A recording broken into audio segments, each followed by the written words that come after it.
Hola queridos hermanos y queridos amigos, vamos a tener nuevamente un estudio bíblico. Hoy vamos a seguir con la serie de hermenéutica.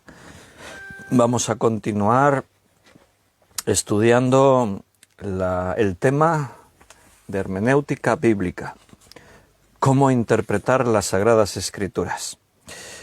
Y bueno, hoy ya es 2 de enero, hemos inaugurado ayer el año. Avanzamos un poquito más. Yo no sé hasta dónde llegaremos, nunca sabemos, estamos siempre en las manos del Señor, nuestras vidas, todo lo que somos pertenece a Él, los tiempos, las edades, todo es suyo. Empezamos un año pues con la expectativa de saber y sentirnos seguros en las manos de Dios, pensando qué es lo que Dios tendrá preparado para nosotros, qué es lo que la vida va a traernos y en ellos el Señor seguirá obrando. Ahí estamos confiados. Y bueno, nosotros por nuestra parte tenemos que ocuparnos en aquellas cosas que Dios nos ha dejado. Así que ahí vamos a seguir perseverando en cómo saber interpretar las Sagradas Escrituras correctamente. Eso es lo que vamos a ver en esta tarde. Vamos a hacer una oración y nos ponemos en las manos de Dios y de esa forma comenzamos. Señor, gracias por esta nueva oportunidad. Siempre al abrir las Escrituras venimos con la seguridad de saber que tú estás tratando con nosotros, que todo esto pertenece a tu reino, todo tiene que ver con tu iglesia. Todo lo que hacemos, Señor, buscamos que sea la obra que tú estás haciendo en medio de nosotros. Por eso te pedimos tu dirección, de esa forma tomamos conciencia y sabemos que a través de la oración y su poder, tú obras y actúas. Por eso danos sabiduría para entender todo lo que tiene que ver con tu palabra, enséñanos, guíanos siempre, Señor, a saber interpretar correctamente las Escrituras. Que no seamos como algunos de los que tu palabra advierte, que tuercen las Escrituras, que enseñan falsas doctrinas. No queremos hacerlo ni con intención ni sin intención. A veces por error podríamos caer en el fallo, pero por eso te buscamos a ti, para que tú, Señor, nos guíes, para que el Espíritu Santo sea quien nos enseñe todas las cosas. Muchas gracias por haber empezado estos primeros días del año así juntos, sintiéndonos iglesia, sabiendo que tú operas y obras en medio de nosotros. Llévanos a lo largo de este tiempo para que podamos recibir lo que tú tengas preparado para nosotros. Gracias y bendice a mis hermanos. Te lo pedimos en el nombre de nuestro Señor Jesucristo. Amén. Bueno, queridos, pues creo que hoy está todo bien, micrófono bien, porque ayer me equivoqué y me puse a retransmitir el vídeo en mi Facebook personal, en mi muro. Siempre lo hacemos en el de la iglesia, porque así se conectan todos mejor, pero ayer no me di cuenta. Pero bueno, al final creo que más o menos todos os conectasteis, os pudisteis dar cuenta y fuisteis entrando. Ya se compartió por todas partes, así que hoy creo que lo he hecho todo bien. Voy a tenerme que hacer un protocolo de esos como los pilotos de los aviones, que antes de cada vuelo tienen una lista, un listado y tienen que repasar todo punto por punto. Pues voy a tener que hacer eso. Por el día que me equivoco de Facebook, me pongo en el mío personal, si no me olvido ponerme el micrófono. Tengo que tener tantas cosas, saber el tema, la Biblia preparada, el audio, iluminación, el dispositivo, qué pantalla uso, si la tablet o el móvil o el ordenador y en qué Facebook estoy retransmitiendo. Tendré que escribirlo todo y hacer un chequeo antes de empezar. Bueno, entonces creo que está todo correcto, está todo bien, así que saludar a los hermanos que habéis escrito en el chat en directo. Estoy mirándolo en el teléfono porque hoy no sé por qué, ya sabéis que a veces esto va como quieren, hoy no me sale. Aquí en la tablet no me aparecen los comentarios. Entonces, bueno, pues no sé por qué. Y tengo aquí iconos y eso, pero le tocas por aquí y no pasa nada. y no quiero tocar mucho, vaya a ser que hagamos algo y se estropee todo. Entonces leo en el móvil, pero creo que no me salen todos los que habéis escrito. Veo que Juan Vázquez ha saludado, Juan Vázquez ha dicho buenas tardes, Pastor Víctor y hermanos, Cecilia también ha saludado, buenas noches, Maritza Cárdenas, buenas tardes Maritza, ¿cómo está todo por Ecuador? La entrada al nuevo año. Y Liliana también en Vallmoll, un pueblecito aquí cerca de Valls. Y bueno, esos son los comentarios que tengo. Bueno, hay alguno más, como Belén que escribe que necesito un regidor como en la tele y cosas de esas así. Y Miriam que puso amén. Me imagino que igual algún otro habéis saludado, pero esto de los comentarios va como quiere. Me lo pongo aquí el teléfono, así puedo ver lo que escribís. Y Alina también acaba de saludar. Buenas noches, Alina. Estábamos hablando, el último estudio que tuvimos hace días, el último estudio que tuvimos de hermenéutica bíblica, la importancia de considerar el trasfondo histórico, cultural, de cada uno de los textos, qué es lo que hay detrás del texto en cuanto a su historia, la cultura, la situación, porque decíamos, si te acuerdas, que claro, tenemos que entender que la Biblia es un libro que se tarda en escribir 1600 años, el libro más antiguo es Job, pero la historia bíblica que empieza en Génesis, Moisés escribe Génesis y todo esto lo escribe Moisés en el año 1400 antes de Cristo. Hasta Apocalipsis, que se escribe en el año 90, 95 después de Cristo, pues imagínate, pasa un periodo de unos 1500 años. Es el tiempo en el que se tarda en escribir la Biblia. La historia que trata es mucho más antigua, porque cuando Moisés escribe se remonta al principio, a Adán y Eva, y nos está contando una historia más amplia.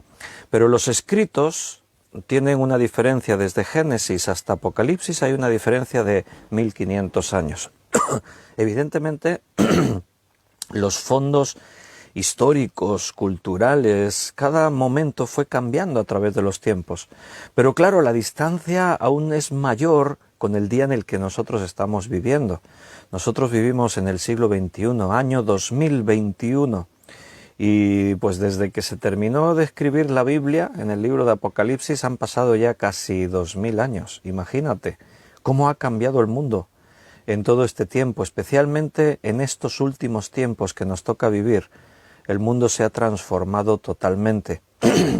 El lenguaje que utilizamos, el mundo también es muy diverso.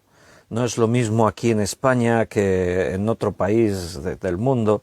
Cada lugar tiene sus peculiaridades, tiene su fondo histórico, político, el cómo se contempla la vida, cómo se entienden las cosas. Entonces es importante que en la Escritura, cuando nosotros leemos, tengamos en cuenta el momento histórico, cultural, político en el que se escribieron cada uno de esos pasajes de la Biblia. Por ejemplo, estábamos hablando el otro día, perdón, que Marcos, por ejemplo, los evangelistas, escribieron, cada uno de ellos pensando en un público, en unos oyentes. Marcos escribe más pensando para los romanos. Entonces, teniendo eso en cuenta, cuando tú lees en el libro de Marcos, entiendes el por qué Marcos se preocupa de explicar algunas cosas como costumbres judías. ¿Por qué? Porque en el entorno romano, según qué cosas que Marcos escribiese, los romanos no lo iban a entender. Entonces Marcos hace algo que no hacen otros evangelistas. Marcos se toma su tiempo para explicar algunas costumbres, algunas cosas. Mira, podemos mirar algunos ejemplos. Marcos, vámonos al Evangelio de Marcos. Espero que tengáis las Biblias preparadas. Las espadas siempre tienen que estar a punto.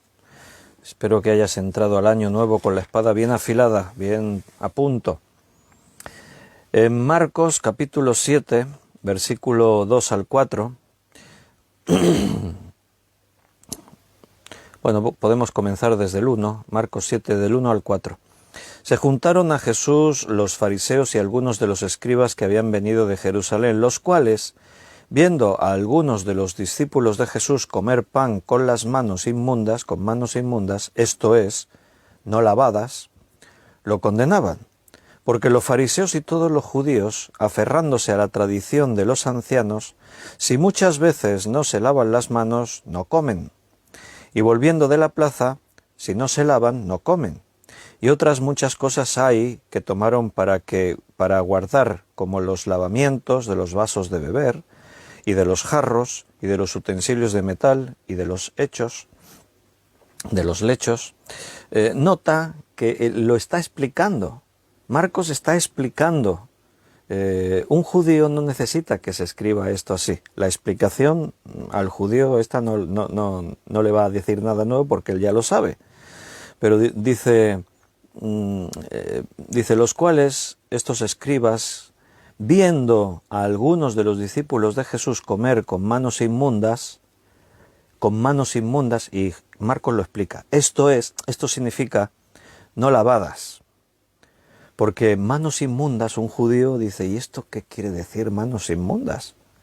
Esto es, no lavadas, lo explica. Entonces los condenaban. Y ahora te explica el por qué. Porque los fariseos y todos los judíos, aferrándose a la tradición de los ancianos, si muchas veces no se lavan las manos, no comen. De ahí lo de las manos inmundas. Y entonces, volviendo de la plaza, cuando vienen los judíos de la plaza, de haber comprado, de haber tenido contacto con... Dice, si no se lavan, no comen. Y otras muchas cosas que tomaron para guardar. O sea, no solo las manos.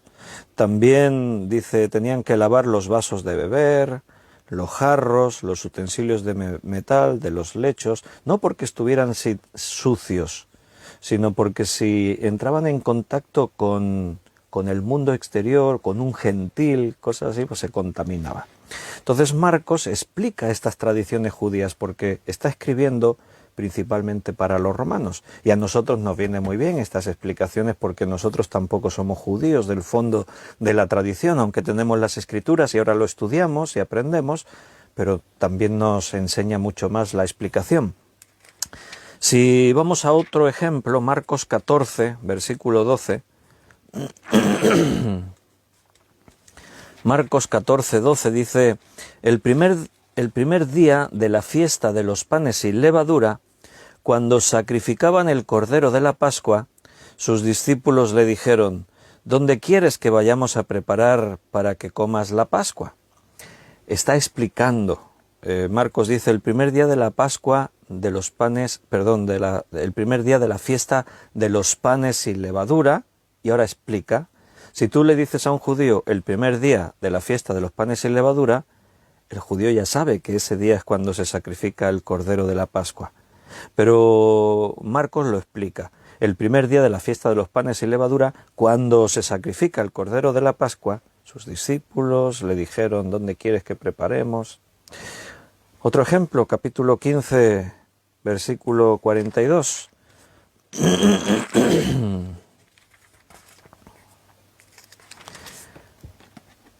15:42. Cuando llegó la noche, porque era la preparación, es decir, la víspera del día de reposo, o sea, ellos están en viernes, entonces cuando dice que era la noche del viernes y era la preparación, y entonces lo explica, es decir, la víspera del día de reposo.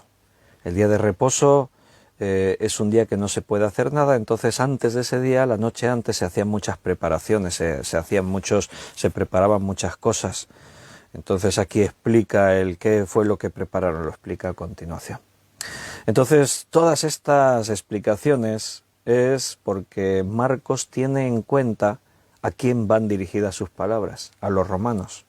Cuando nosotros sabemos esto y leemos Marcos interpretando las Escrituras, entendemos por qué Marcos escribía así, por qué lo explicaba de esta manera. También una cosa que hace Marcos por este motivo es traducir muchas palabras arameas, porque el judío, en principio, tenía que saber el significado, pero los romanos no. Entonces Marcos va a traducir en muchos de los textos palabras arameas para que los romanos pudiesen entender.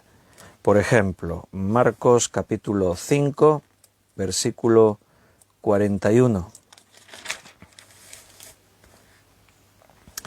Y tomando la mano de la niña le dijo, Talita cumi. Y ahora lo explica, traducido es, niña, a ti te digo, levántate. O sea, él dijo tal como Jesús lo habló, Jesús lo dijo en arameo, Talita cumi, pero él traduce. Nosotros tenemos la traducción, pero cuando Marcos está escribiendo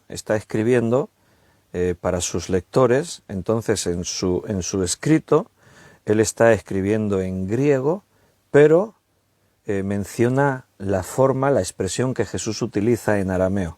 Jesús dijo Talita cumi, entonces Marcos lo traduce. Nosotros ya tenemos la traducción al castellano, pero se respetó esa forma en la que Jesús lo expresó y tal como Marcos lo recogió.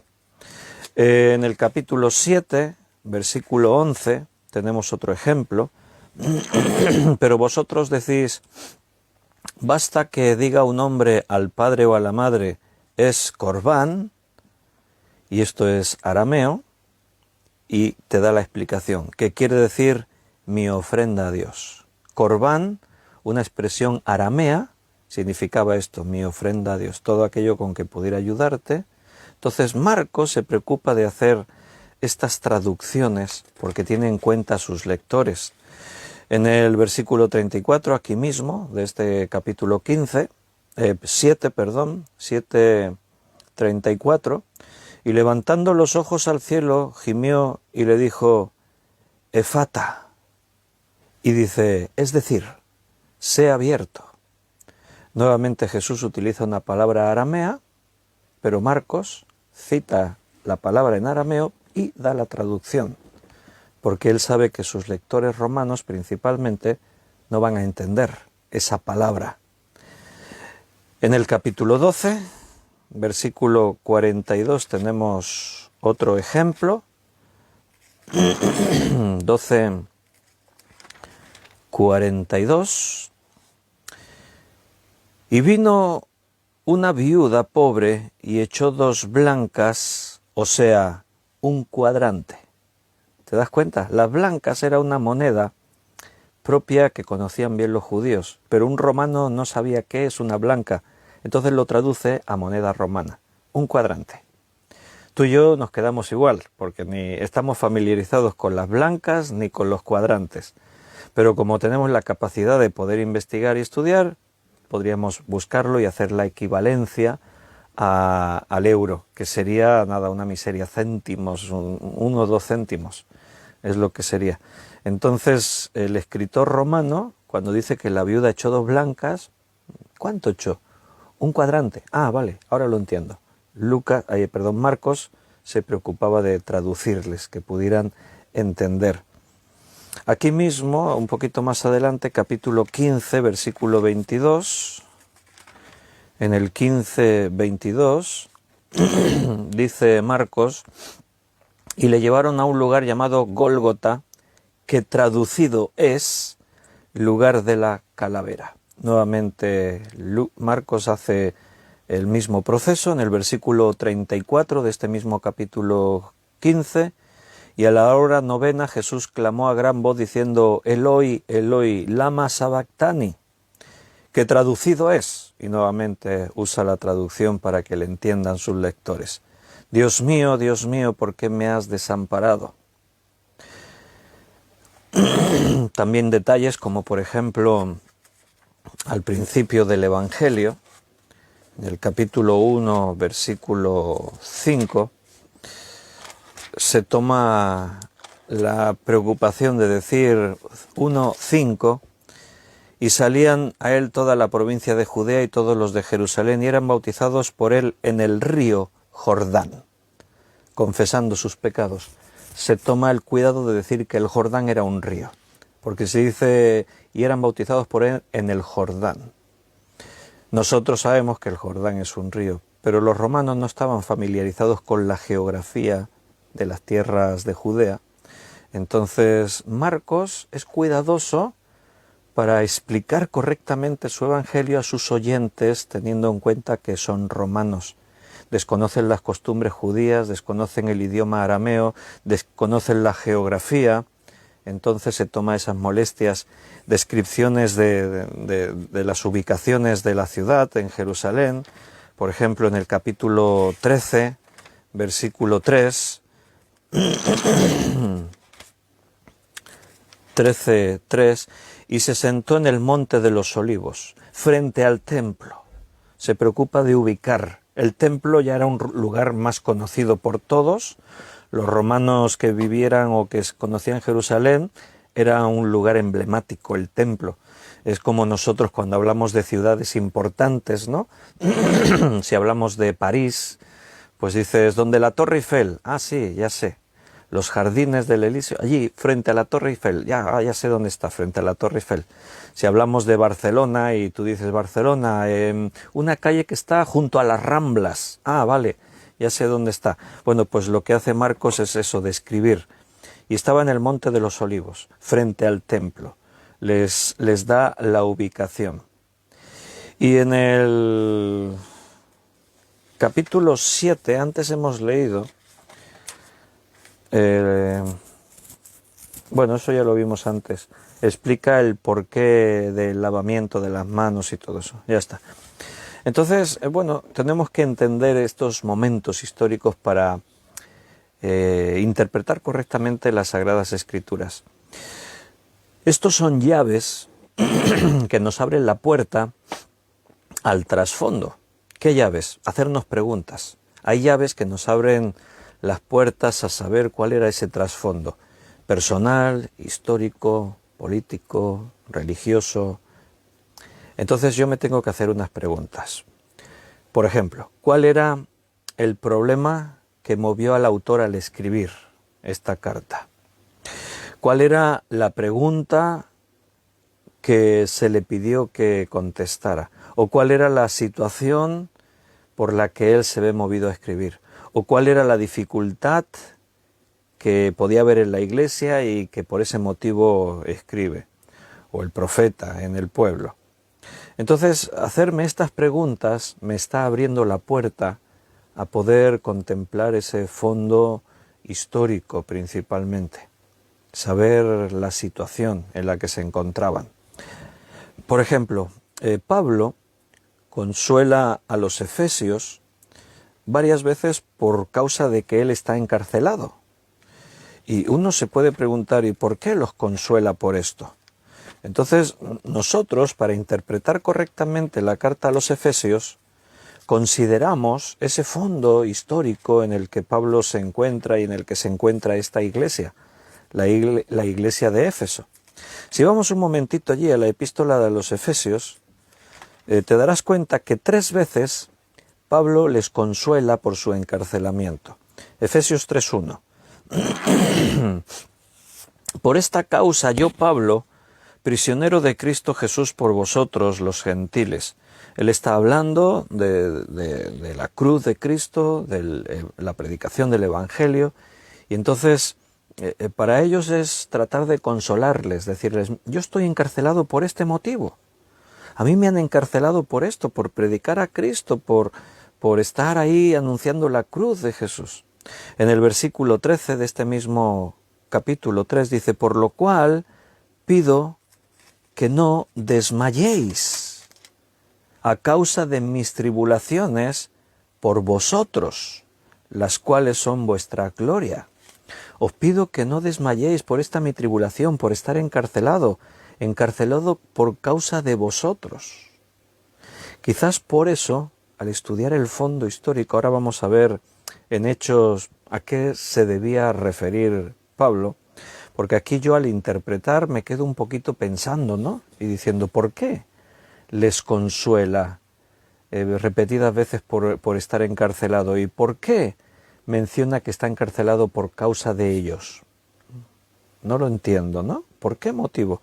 En el 4:1 dice, yo pues preso en el Señor os ruego que andéis como es digno de la vocación con que fuisteis llamados, con toda humildad, etc. Otra vez hace referencia a sus prisiones. Pablo escribe varias cartas desde la prisión, pero a los efesios especifica o menciona varias veces este hecho. Estoy preso Y no os preocupéis por eso, por haber sido encarcelado por vuestra causa, no desmayéis, les dice. ¿Por qué? Bueno, tenemos que mirar el fondo histórico en el que Pablo escribe. Entonces nos tendríamos que ir al libro de Hechos, capítulo 21, y si leemos el versículo 27 al 29,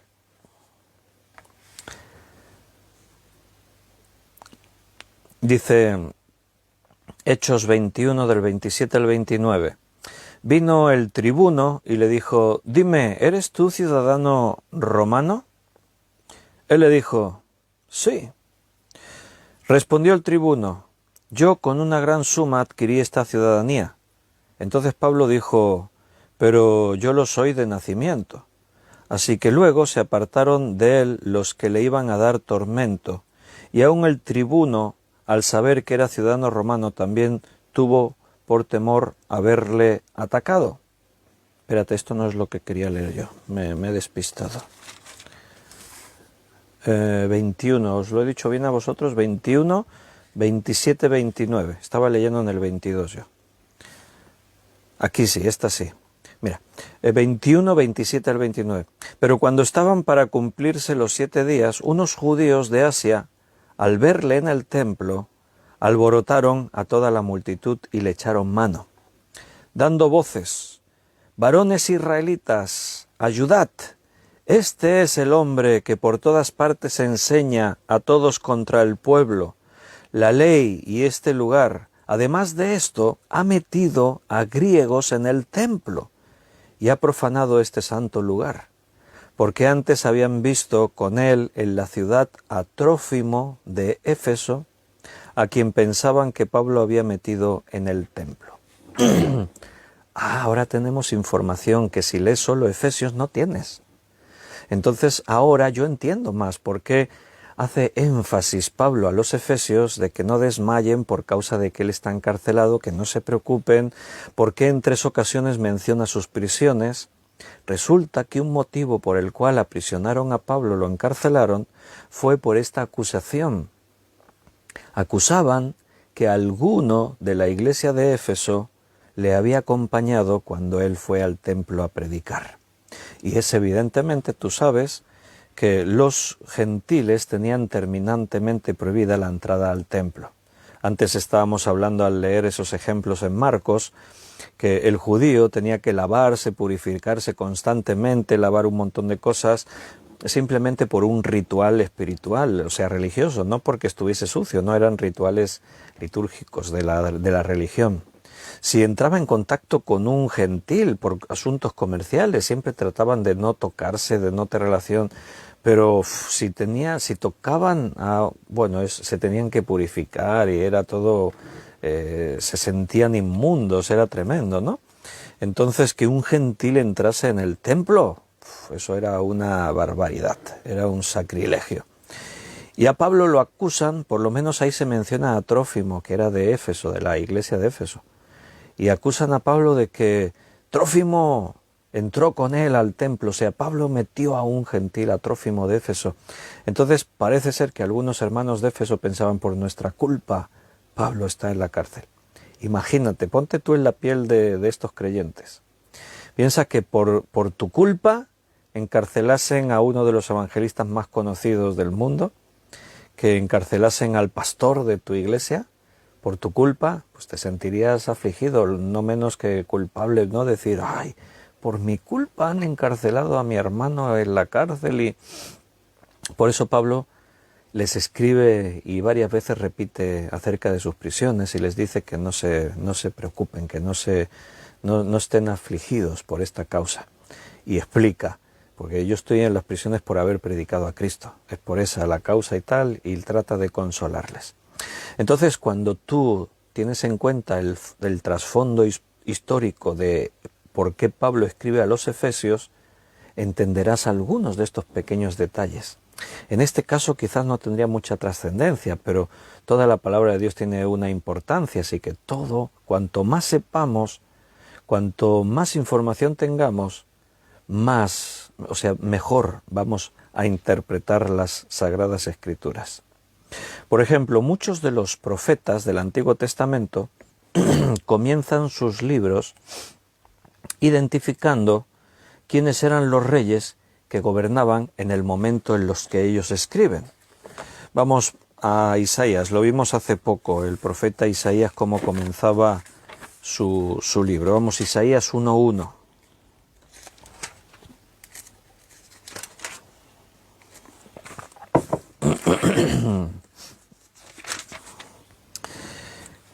Isaías 1:1, el profeta comienza identificando los reyes que hubo en el tiempo en el que él ha ejercido como profeta, y esta profecía que Dios le dio, qué reyes había durante el tiempo en el que él recibe esta profecía. Mira, visión de Isaías, hijo de Amoz, la cual vio acerca de Judá y Jerusalén en los días de Uzías, Jotam, Acaz y Ezequías, reyes de Judá. Entonces Isaías nos da una información valiosa para nosotros. O sea, hay un fondo histórico, cultural, político, espiritual del pueblo en el momento que Isaías escribe. Por eso está esa información ahí, porque nos sitúa en escenas, en cosas claves que tienen que ver con lo que el Señor le ha revelado a Isaías. Así que cuando yo leo el libro de Isaías, tengo que tener en cuenta toda esa información. Por ejemplo, ahí menciona, de los reyes que menciona, a uno menciona Uzías, por ejemplo, ¿no? Vale, pues ahora vamos a hacer nosotros una parte práctica. Vamos a ver, yo voy a leer Isaías, empiezo por el versículo 1 y me dice eso, y entonces yo voy a preocuparme de informarme, de saber quién era Uzías, cómo estaba su reino, qué cosas ocurrían. Haré lo mismo con Jotam, haré lo mismo con Acaz y haré lo mismo con Ezequías. Así se estudia la Biblia en profundidad, de esa forma se reúne todas las herramientas para interpretar correctamente. A veces tenemos prisa, queremos ya ir, voy a leer Isaías, sí, pero eso no es escudriñar, eso no es estudiar, eso no es decir, voy a interpretar por qué aquí Isaías dijo esto, qué quería decir exactamente. Seguramente si tú te lees Isaías vas a ser bendecido y vas a recibir mucho alimento espiritual, pero no todo. Cuanto más profundices, más cosas vas a descubrir y más respuestas vas a tener. Si tú ignoras según qué información, leerás una parte y te quedarás con un concepto, pero tu concepto puede estar equivocado porque lo leemos desde nuestra perspectiva, desde nuestro punto de vista, en nuestra ciudad, en nuestro siglo XXI, en nuestro momento. Y para sacarle toda la miga al asunto hay que investigar todo esto previamente. Entonces yo he decidido estudiar Isaías, así que primero me dice en los días de Uzías. Y yo me pregunto, ¿y quién era Uzías? ¿Cuál fue su tiempo del reino? ¿De dónde venía? ¿Cómo estaba Israel en ese momento? Vale, yo me hago preguntas y voy a buscar para responderlas. ¿Cuál era la situación espiritual del pueblo en el tiempo de Uzías? Vámonos allá. Segundo libro de Reyes, capítulo 15. Toda la historia de los reyes está en los 2 libros dobles de Reyes y en los 2 de Crónicas. Ahí están toda esa información, también teniendo en cuenta los libros de Samuel, porque ahí comienzan los reyes. Saúl y David están ahí. Entonces, bueno, yo tengo ahí toda la información en la Biblia. Así que me voy al segundo libro de Reyes, capítulo 15, y en el versículo 3 leo: y anduvo en todos los pecados de su padre, está hablando de Uzías, en todos los pecados que su padre había cometido antes que él, y no fue su corazón perfecto con Jehová su Dios como el corazón de David su padre. No, espera, que nos hemos despistado. Otra vez me he ido al primer libro de Reyes. Estamos en segundo libro de Reyes, capítulo 15, versículo 13, aquí. E hizo lo recto ante los ojos de Jehová conforme a todas las cosas que su padre Amasías había hecho. Es muy diferente de lo que habíamos leído antes. Por eso no me encajaba, he tenido que mirar ahí. Uzías hizo lo agradable ante los ojos de Dios. e hizo lo recto ante los ojos de Jehová, conforme a todas las cosas que su padre Amasías había hecho. Mira, ya tengo más información, ya sé quién fue su padre, Amasías. También podríamos, en el capítulo anterior, capítulo 14, podríamos ver cómo fue el reinado de Amasías y así sabríamos cómo se preparó el reino para ahora el rey Uzías, que va a reinar durante las profecías que Isaías va a traer al pueblo. También sabemos que por esa causa Dios lo bendijo, Dios le dio éxito en su vida, en el reinado. Lo podemos leer un poquito más adelante, en el capítulo 26, aquí mismo, en vámonos a Crónicas. Segundo libro de Crónicas, 26, 5. Reyes y Crónicas cuentan las mismas historias, solo que Crónicas hace más énfasis en las genealogías, toma otra perspectiva. Van a contar las mismas historias, pero desde puntos de vista distintos, teniendo cosas políticas, históricas distintas, así que ambos libros se complementan. En el segundo libro de Crónicas 26, 5, dice: y salió y peleó contra los filisteos, y rompió el muro de Gat, y el muro de Jabnia, y el muro de Asdod, y edificó ciudades en Asdod, y en la tierra de los filisteos. Entonces vemos que Dios lo bendijo, Dios le dio éxito. Y un poquito más adelante, en el versículo 15 y 16, vemos que Dios siguió bendiciéndolo. Dice en el capítulo 26, versículo 15, e hizo en Jerusalén máquinas inventadas por ingenieros para que estuviesen en las torres y en los baluartes para arrojar saetas y grandes piedras. O sea, por aquí ya se inventaron, fíjate, catapultas, una especie de ballestas así grandes para lanzar saetas y otras cosas. Y de esa forma, los inventos que él hizo, dice que su fama se extendió lejos, porque fue ayudado maravillosamente hasta hacerse poderoso. Mas cuando ya era fuerte, su corazón se enalteció para su ruina, porque se rebeló contra Jehová su Dios, entrando en el templo de Jehová para quemar incienso en el altar del incienso. Vaya ahí, no acabó bien la historia. Pero bueno, el versículo 15 dice que Dios lo bendijo, mientras se mantuvo firme delante de Dios. Ahora sí, podemos comprender también en sus pecados. Eso también nos ayudará a entender sobre por qué Isaías escribe en su libro según qué cosas. Sus pecados, este es el primero que se menciona. Entró en el templo para ofrecer incienso. Y tú dices, ¿y eso es pecado? Sí, porque no era la forma en la que Dios dijo que se debería hacer. Mira, si leemos un poco más, versículo 17... y entró tras él el sacerdote Azarías, y con él 80 sacerdotes de Jehová, varones valientes, y se pusieron contra el rey Uzías, y le dijeron, por eso dice que eran valientes, porque confrontaron al rey, los sacerdotes. Podían haber hecho la vista gorda, podían haber dicho, no, bueno, si el rey quiere ofrecer incienso, que ofrezca. ¿Quiénes somos nosotros?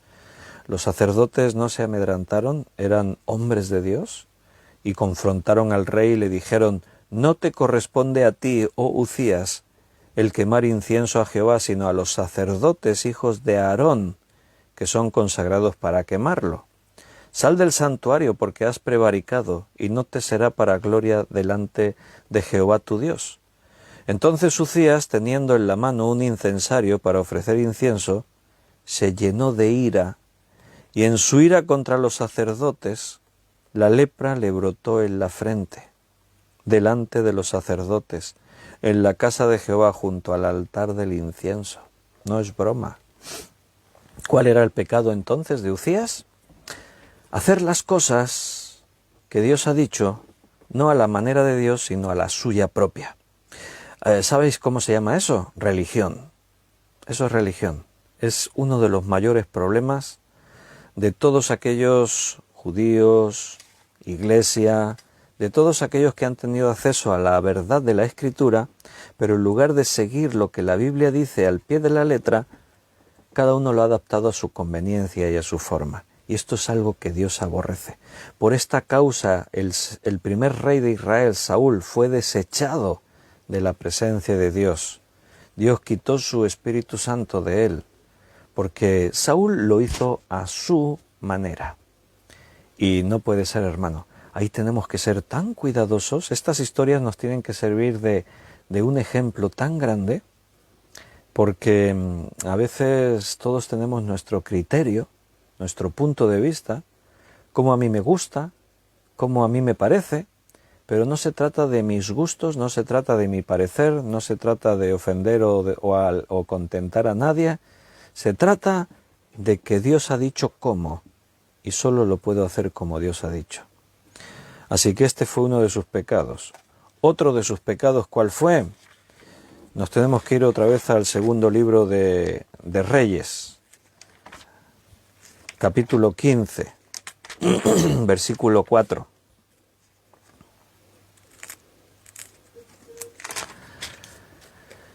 Con todo eso, los lugares altos no fueron quitados, porque el pueblo aún sacrificaba y quemaba incienso en los lugares altos. Uzías derribó altares, hizo lo recto ante Dios, comenzó bien. Pero una de las cosas que no hizo, y eso ya mostraba que había algo que no estaba del todo bien, aunque era fiel a Dios, aunque buscaba a Dios, aunque reconocía a Dios y por esto Dios lo bendecía, estaban esos pequeños detalles, como que no eliminó los lugares altos. ¿Qué eran estos lugares altos? Eran lugares que otros reyes que no obedecieron a Dios levantaron para ofrecer incienso, para hacer la religión a su manera, incluso idolatría. Y Uzías no quitó esos lugares altos, no los destruyó, los dejó. Eso también fue un pecado. Así que empezó bien, pero terminó mal. Y los profetas que escriben durante el periodo de este rey también aparecen en las historias de estos libros de Reyes y de Crónicas. Hemos dicho Isaías, y Isaías lo tienes ahí en escena, en el segundo libro de Crónicas, en el capítulo que antes estábamos leyendo, en el 26,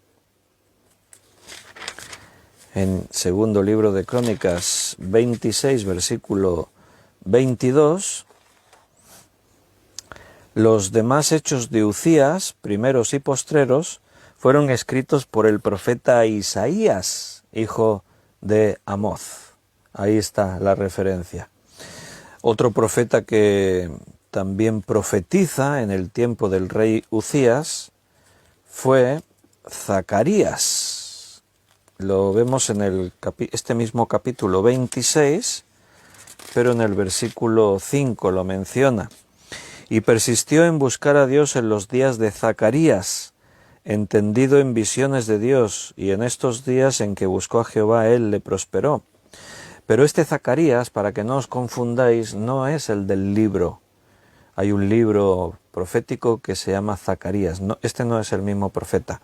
De pronto tú por aquí en estas historias lees de un tal Josué. No es el Josué de la conquista de Canaán. O sea, hay nombres comunes que se repiten varias veces. Entonces, este Zacarías era un profeta de Dios, pero no escribió ningún libro. Hubo profetas que no escribieron libros. Algunos muy conocidos, como Elías o Eliseo, no escribieron libros. Pero hicieron el papel de profetas de Dios. Y de los profetas que profetizaron para Crónicas, Isaías, Zacarías, no el canónico, sino otro profeta que había con este nombre.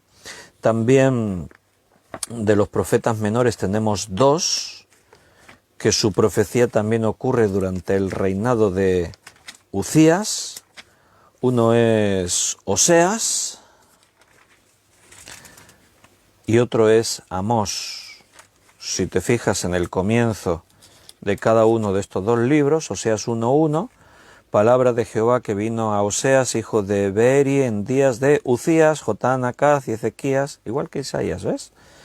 Isaías y Oseas profetizan, son contemporáneos en el mismo periodo. Y Amós 1:1 dice las palabras de Amós, que fue uno de los pastores de Tecoa, que profetizó acerca de Israel en los días de Uzías, rey de Judá, y en días de Jeroboam, hijo de Joás, rey de Israel, 2 años antes del terremoto. Unos profetas profetizaban para Judá, otros profetas profetizaban para Israel. Si te has dado cuenta, Amós, su profecía es para Israel.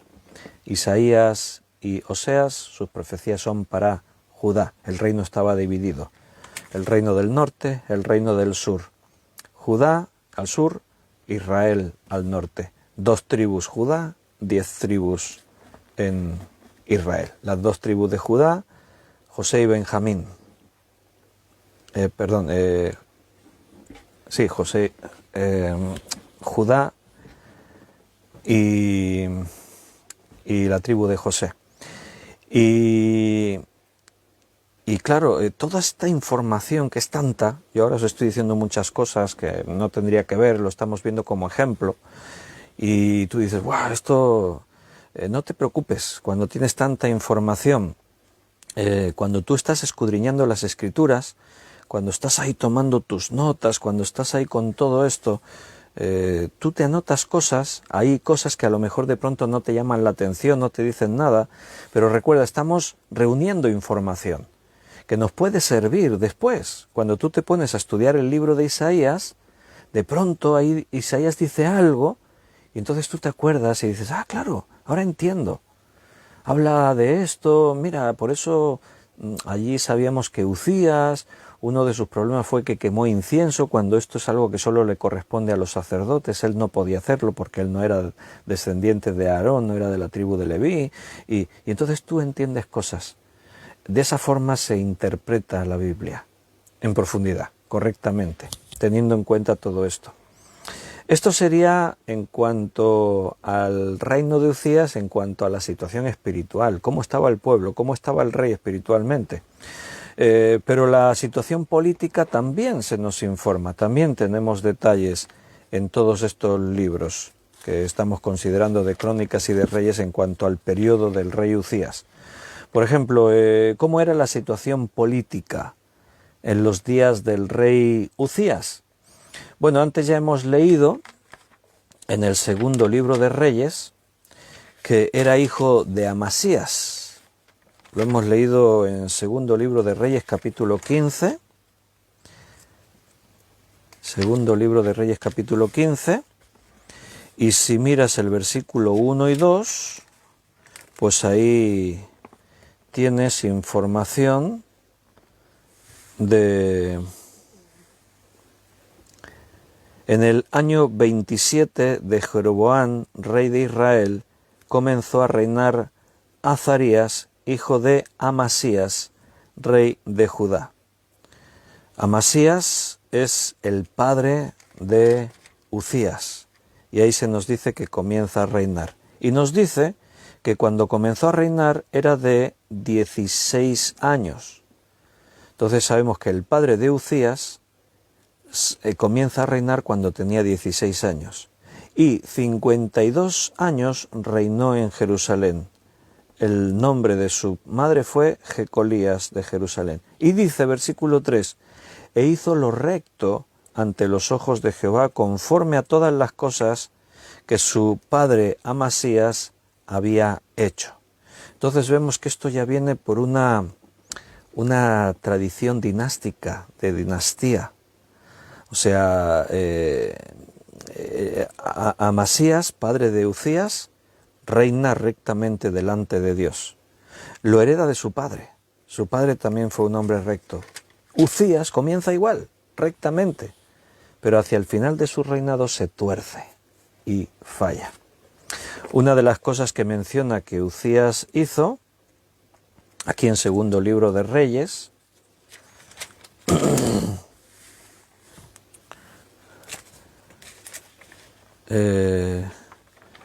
acerca de Amasías, el padre de Uzías, dice que recuperó Elat para Judá. Lo dice en segundo libro de Reyes 14:22. Reedificó él Elat y la restituyó a Judá después de que el rey durmió con sus padres. Bueno, ahí tienes, todo esto es información. Este rey recuperó esta ciudad para Judá También antes leímos en Segunda de Crónicas 26:7 que derrotó a los filisteos. Creo que lo hemos leído antes, ¿no?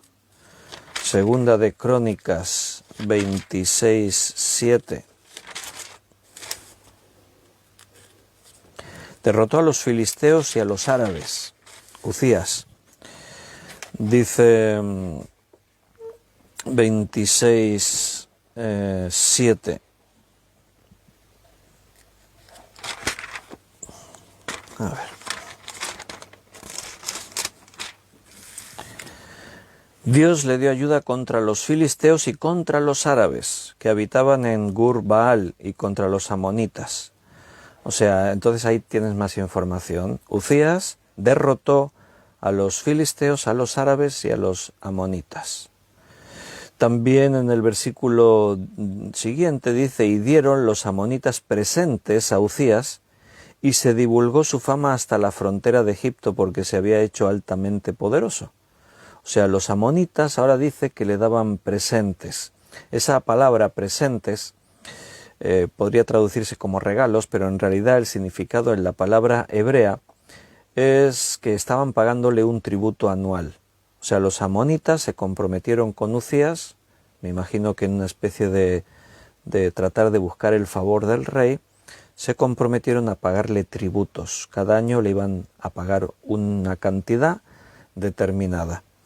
También sabemos que su reino se hace poderoso, lo dice en este versículo, porque se había hecho altamente poderoso. Judá se convierte en un reino poderoso durante el reinado de Uzías.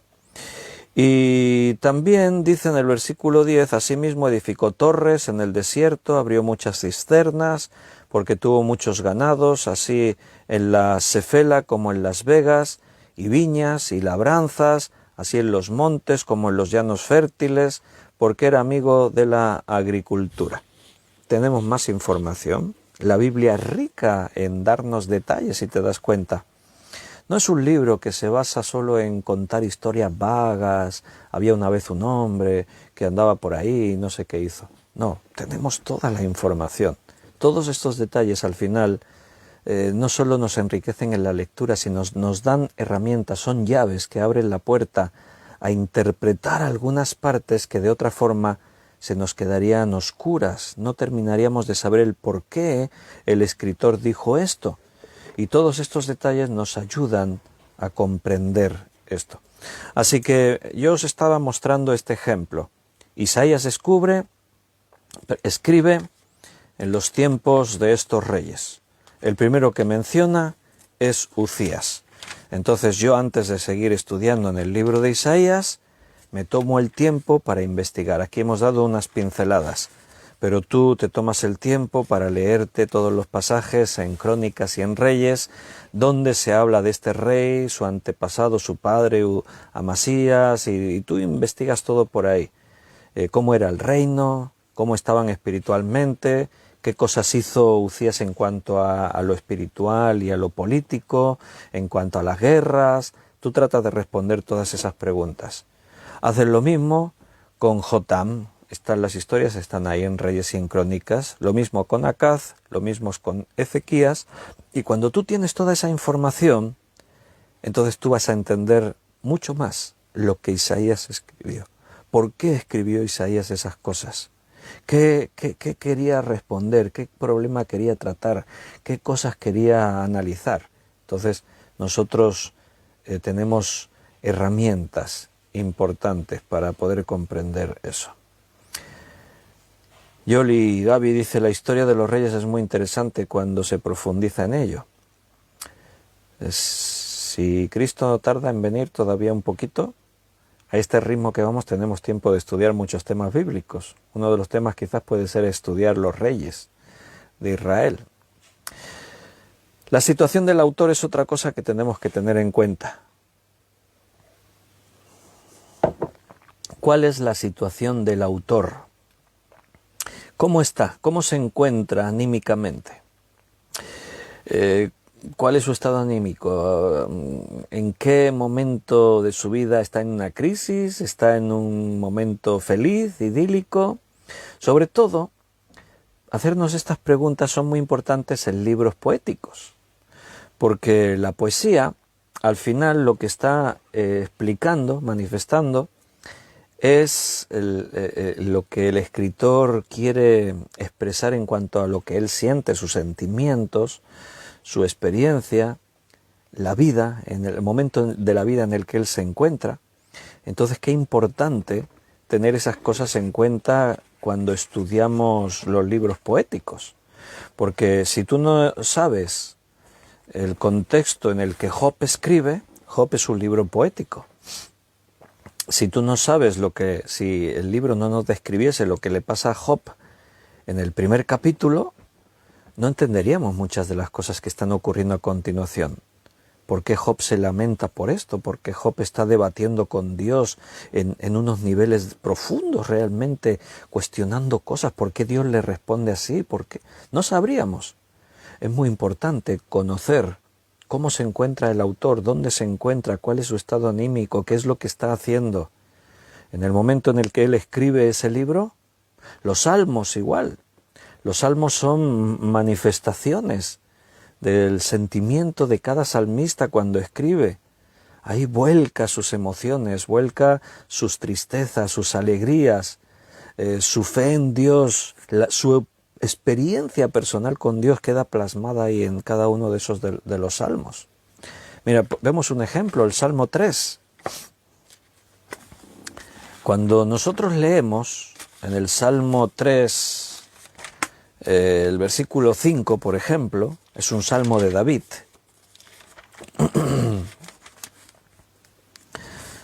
Uno podría decir, ¿y esto para qué lo escribió David? ¿Para rellenar?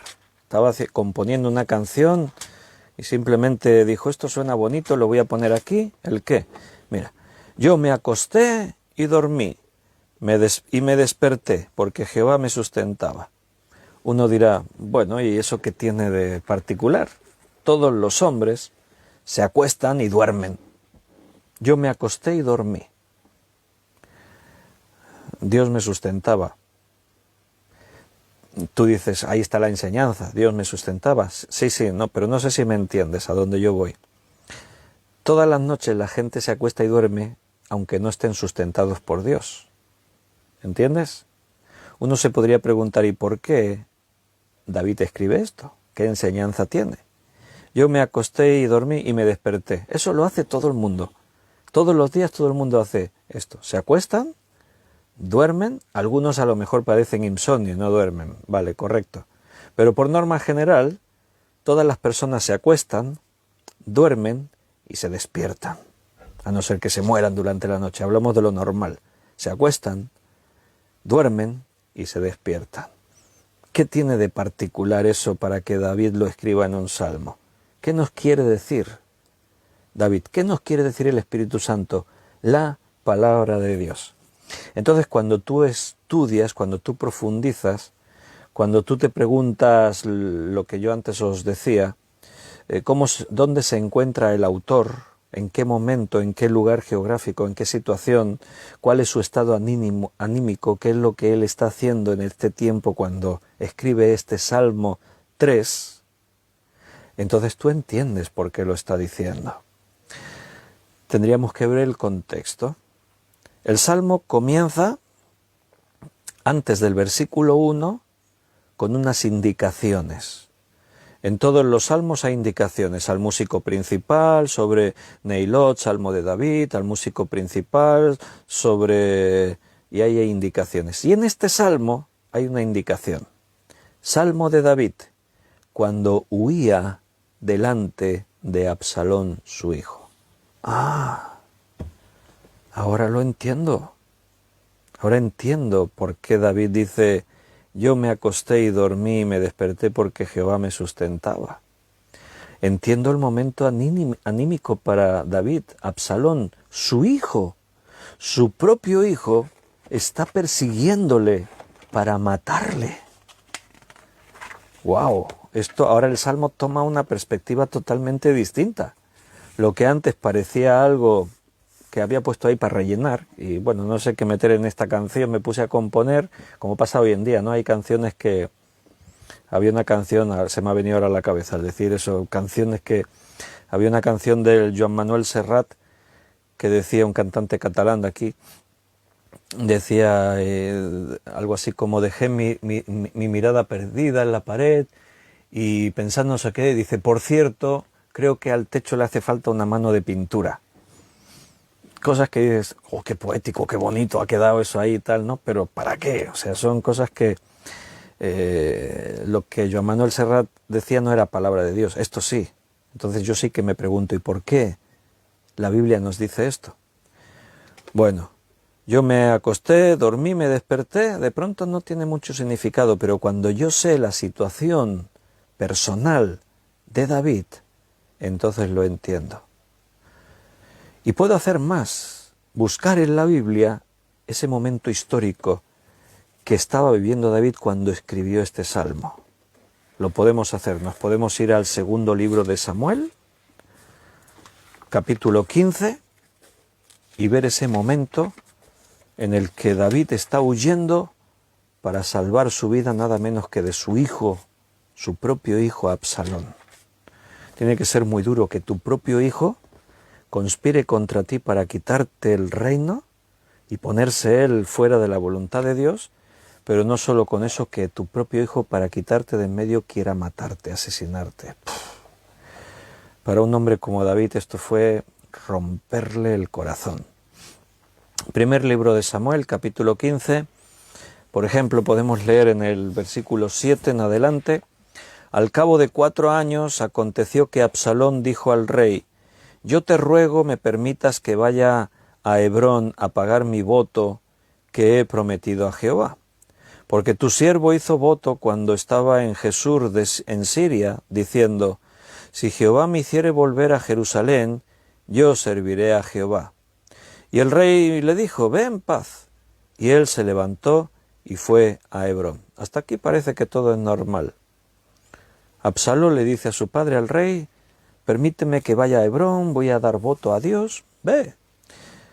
Entonces envió Absalón mensajeros por todas las tribus de Israel, diciendo, cuando oigáis el sonido de la trompeta, diréis, Absalón reina en Hebrón.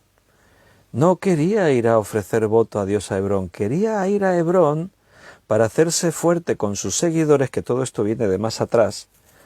Absalón se lo trabajó, se ponía a la puerta de la ciudad y cuando entraba y salía la gente, hablaba con ellos. Lo que hoy en día hacen los políticos, campaña político, pero esto era una forma sucia de hacerlo. Mira, mi padre os cobra tantos impuestos, yo os cobraría muchos menos. Mi padre hace esto, yo os daría promesas políticas. Si después las cumple o no, ya sabemos cómo son los políticos. Y poco a poco volvió a la gente contra su padre. Sí, porque mi padre, no sé qué. Y ahora cuando ya cree que tiene suficiente apoyo, engaña al padre, le dice, déjame que vaya a Hebrón porque voy a dar voto a Dios. Ves. Pero lo que quería es que sus seguidores le proclamen rey a él en Hebrón. Y fueron con Absalón 200 hombres de Jerusalén convidados por él, los cuales iban en su sencillez sin saber nada, y mientras Absalón ofrecía los sacrificios, llamó a Ahitofel Gilonita, consejero de David, de su ciudad de Gilo. Y la conspiración se hizo poderosa, y aumentaba el pueblo que seguía a Absalón. Y un mensajero vino a David diciendo, el corazón de todo Israel se va tras Absalón. Entonces David dijo a todos sus siervos que estaban con él en Jerusalén, levantaos y huyamos, porque no podremos escapar delante de Absalón. Daos prisa a partir, no sea que apresurándose él nos alcance y arroje el mal sobre nosotros y hiera la ciudad a filo de espada. Fíjate la situación. David no solo teme por su vida, teme por la vida de su familia, de los que le son leales. Se tiene que dar prisa, rápido, movámonos, coged todo, huyamos. Sus informadores le están diciendo, Absalón se está haciendo poderoso, Israel le sigue, casi nadie tienes de tu parte, David. Todos se han vuelto, se han dejado engañar, sí, es un engaño, pero todos siguen a Absalón. Versículo 15, y los siervos del rey dijeron al rey, he aquí tus siervos están listos a todo lo que nuestro señor el rey decida.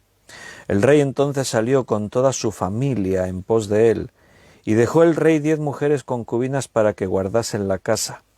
Salió pues el rey con todo el pueblo que le seguía, y se detuvieron en un lugar distante. Y todos sus siervos pasaban a su lado con todos los cereteos y peleteos y con todos los geteos, 600 hombres que habían venido a pie desde Gat, iban delante del rey, y sigue la historia explicando. ¿Te puedes poner en la piel? ¿Te puedes preocupar de tomarte unos minutos y pensar cómo se debía sentir David? ¿Cómo sería ese momento? Él era rey porque Dios lo hizo rey. A Absalón, Dios no lo ha hecho rey. Te estoy diciendo esto para que entiendas que David ahora tiene tristeza doble. Por un lado, porque ha visto que su vida y la de los suyos está en grave peligro, tiene que abandonar su palacio, su hogar, su ciudad amada, Jerusalén, y tiene que salir huyendo para salvar la vida. Pero la doble tristeza es que el enemigo es su propio hijo Absalón. La historia yo creo que ya la conocéis, Absalón morirá. ¿Y de qué manera? Huyendo de sus enemigos, montando un burro, atravesó un encinar con ramas muy espesas y su pelo parece que tenía un pelazo así tipo rastas, me lo imagino yo, ¿no? Un pelo, al pasar por ahí con tantas ramas y eso, sus cabellos se enredaron en las ramas, el burro siguió corriendo y él se quedó colgando de sus cabellos de las ramas. Así le alcanzaron sus enemigos y al verlo colgando indefenso, aprovecharon y le lanzaron flechas y lo mataron.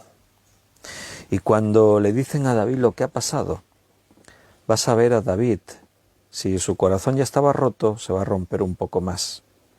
Va a venir hacia la ciudad y va a subir la cuesta hacia la ciudad, dice, llorando. Y mientras lloraba decía, Absalón, Absalón, hijo mío. Era su hijo. Su corazón estaba roto. Entonces, cuando tú sabes todo ese contexto, tú te preguntas, ¿por qué el David escribió el Salmo 3? ¿Cómo estaba de ánimo? ¿Cuál era su situación? ¿Política? ¿Personal? ¿De Israel? Cuando tú tienes todas esas respuestas, lees lo que hemos leído y más, porque hay más por ahí, lo puedes leer todo. Entonces, unas palabras que podrían parecer muy simples, toman mucha forma. Yo me acosté y dormí y desperté porque Jehová me sustentaba. Otra persona en su situación se acostaría o no se acostaría, se quedaría toda la noche dando vueltas. Y si se acostaba, seguramente ni dormiría. Ahí sí que hay un motivo de tener insomnio. Pero David dormía. ¿Cómo puedes dormir en un momento así? ¿Y cómo puedes despertar al nuevo día y decir, vamos a vivir, vamos a seguir huyendo, vamos a seguir? ¿Cómo puedes hacer eso? Porque Dios me sustentaba. Ahora entiendo mucho mejor el Salmo. En el versículo 1, 2, oh Jehová, cuánto se han multiplicado mis adversarios. Muchos son los que se levantan contra mí. Muchos son los que dicen de mí, no hay para él salvación en Dios. Ahora entendemos ese versículo. ¿Entiendes el ejemplo? Conocer estos fondos históricos, personales, políticos, todo lo que tiene que ver con el fondo en el que se escribe cada pasaje de la Escritura, nos ayudará a ver más de lo que se ve a simple vista, a comprender cosas que de otra forma no comprenderías. Jeremías escribe Lamentaciones. Y el título del libro ya nos dice, no parece muy optimista el libro, ¿no? Lo mismo. ¿Por qué Jeremías escribe un libro llamado Lamentaciones? Tienes que tener en cuenta que es un libro poético, tienes que tener en cuenta la situación personal de Jeremías, cómo es su vida, en qué momento histórico se encuentra, quién está reinando en Israel en el momento que él escribe eso. No te voy a decir ahora, ya no me detengo a eso. si tú te interesa el tema, búscalo tú. ¿Por qué Jeremías escribió Lamentaciones? ¿Cómo era su momento personal? Cuando tú lees, por ejemplo, algunas cartas de Pablo, tienes que considerar eso, el momento histórico. Estábamos hablando que David no perdió el sueño con su situación, porque él sabía que Dios me sustentaba. Pablo podía haber perdido el sueño también muchas veces por causa de la preocupación que él tenía por algunas iglesias. Mira, por ejemplo, la iglesia a los Corintios. Segunda carta a los Corintios, capítulo 11, versículo 27 y 28. Pablo les está escribiendo y le dice el final de una larguísima lista. He sido azotado, he sido apedreado, he sufrido naufragio de noche y de día, en peligros, ¡wow!, tremenda. Y termina su lista, en trabajo y en fatiga, en muchos desvelos, ahí está, desvelos, insomnio, noches sin dormir. ¿Y por qué, Pablo? ¿No tenía la fe Pablo de David? Bueno, si tuviésemos que tratar de buscar cuál de los dos tenía más fe, tendríamos un problema, porque son dos gigantes de la fe. Entonces, ¿por qué Pablo tenía muchas veces desvelos de no poder dormir por las noches? En hambre y sed, en muchos ayunos, en frío y en desnudez, y además de otras cosas, lo que sobre mí se agolpa, la tribulación, las persecuciones, los azotes, los apedreamientos, los naufragios, los robos. No, escucha, la preocupación por todas las iglesias. Eso lo cambia todo. Y ahora tú investigas cómo era el momento de Pablo cuando escribe esto, su situación, su momento, tal, escribes. Y entonces te das cuenta, cuando él le escribe preocupado a los corintios, teniendo que ser ya espirituales, aún sois carnales, niños en Cristo, porque dentro de vosotros hay divisiones, unos dicen yo soy de Pablo, yo soy de Pedro, yo soy de Apolos, dentro de vosotros hay pecados que habéis permitido, dentro de vosotros habéis perdido totalmente de vista la muerte de Jesús en la cruz, tomáis el pan y el vino para venir a comer como cerdos, hay todos, sin esperaos unos a otros, habéis perdido la esencia de la unidad. Esto es lo que a Pablo le quitaba el sueño. Así yo lo entiendo. Yo soy pastor, yo entiendo haberme pasado algunas noches en vela, sin poder dormir, pero no porque estás desesperado, porque tienes miedo, porque tienes en tu corazón la vida de un hermano, de una iglesia, porque estás ahí orando delante de Dios. Señor, por favor, toca la vida de esta persona, abre sus ojos para que vea, ayúdale a entender para que, yo me imagino así a Pablo, Señor, por favor, no destruyas a los corintios, ten misericordia de ellos, dale sabiduría, ayúdales, muéstrame qué les puedo escribir en esta carta que realmente cambie la situación, cambie su corazón. ¿Cómo podemos? Si no tienes estas cosas en cuenta, interpretarás mal. De pronto no entenderás por qué David escribió, me acosté, me dormí y me desperté. Vale, ¿y qué todos hacemos eso? No, hombre, yo ahora entiendo la situación de David. Y él dormía, ¿por qué? Porque no tenía miedo de que le pudiesen matar, estaba tranquilo en las manos de Dios. Pablo, cuando tú analizas su situación y lees ahí en desvelos, te das cuenta que no se desvelaba por miedo a los peligros. Cuando tú lees en otro lugar que dice, y me gozo en las tribulaciones, me siento honrado de poder sufrir por causa de Cristo, porque Él sufrió y yo si sufro, para mí es un privilegio. Entonces dice, los desvelos no venían por eso. Entonces cuando lees en el contexto y dices, por la preocupación que tengo por las iglesias, entonces ahora entiendo el por qué tenía preocupación por las iglesias. Hermanos, lo vamos a dejar aquí por esta noche. Seguimos aprendiendo cositas para convertirnos en unos buenos exégetas, en unos buenos intérpretes, porque ese es nuestro objetivo, predicar la palabra de Dios, pero predicarla en toda su verdad. No hay muchos cristianos en las iglesias que se toman tiempo para estudiar hermenéutica bíblica. Es como que es una materia, es un tema de estudio más reservado a estudiantes de seminarios, de institutos bíblicos, para pastores, para maestros, pero no es así. Todos los creyentes tenemos que tener un fundamento en la hermenéutica bíblica para interpretar correctamente, porque recuerda que dijimos que todos los creyentes somos intérpretes. Todos aquellos que leen la Biblia, al leer ya están interpretando. Entonces todos tenemos que saber leer y saber lo que estamos leyendo y saber qué es lo que Dios nos quería decir en cada una de esas palabras que leemos. Queridos, estamos terminando el 2 de enero. Mañana ya será día 3. Acuérdate de mis palabras. Estamos justo estrenando el mes, pero acuérdate de mis palabras. Ya verás como dentro de nada, un día de pronto os digo, hermanos, estamos ya a final del 2021, despidiendo el año. ¿Os acordáis cuando os dije que se nos iba a pasar volando este año 2021? Ya está, ya pasó. La vida es como una neblina que aparece y que al poco desaparece. El tiempo vuela. Aprovecha bien el tiempo, mi querido hermano. Hoy lo habéis aprovechado bien, no porque me hayáis escuchado a mí, ni mucho menos, sino porque habéis venido ante la palabra de Dios con la intención de a ver qué es lo que Dios nos quiere decir. Eso es la mejor inversión de nuestro tiempo. Y mañana domingo, pues por la mañana, a las 11 de la mañana, hora de España, estaremos con nuestra reunión, nuestro culto dominical, con alabanza, con testimonio, con predicación de la palabra, y lo compartiremos en directo por Facebook para que todos los que no podéis estar personalmente lo podáis seguir. Y por la noche, domingo día 3, por la noche a las 9, volveremos a tener un estudio bíblico.